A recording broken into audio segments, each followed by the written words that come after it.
শিরোনাম বন্য হাতির কাণ্ড।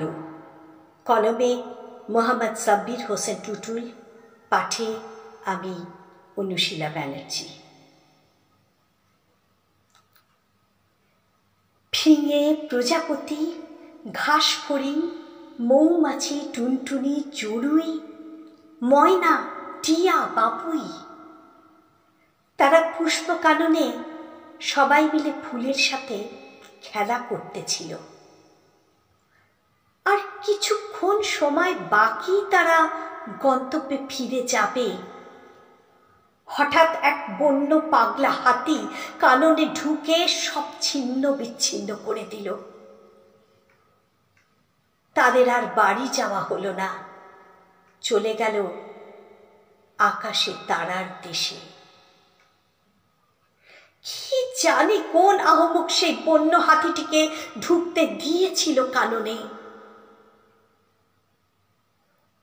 যে ময়না পাখিটি সারাক্ষণ মিষ্টি মধুর কথা বলতো, আর সে কথা বলবে না। যে ফিঙেটি উন্মুক্ত আকাশে ঘুরে বেড়াতে, আজ সে সাদা মার্কিনে আবৃত। যে মৌমাছিটি ফুল হতে মধু সংগ্রহ করত, আজ সে ফুলগুলি চিরতরে ঝরে গেছে, আর মৌমাছিটিও 20টি ফুলের মধু নিতে গিয়ে নিজেই মারা গেল। নিত্যদিনই যে টুনটুনি আর চড়ুই ঝগড়া করত, আজ তারা চিরতরে ঝগড়া করা বন্ধ করে দিল। যে ঘাস ফড়িংটি সবুজ ঘাসের ডগায় লুকোচুরি খেলত, আর সে লুকোচুরি খেলবে না। সজ্জিত পুষ্প কাননটি আজ ধু ধু মরুভূমি।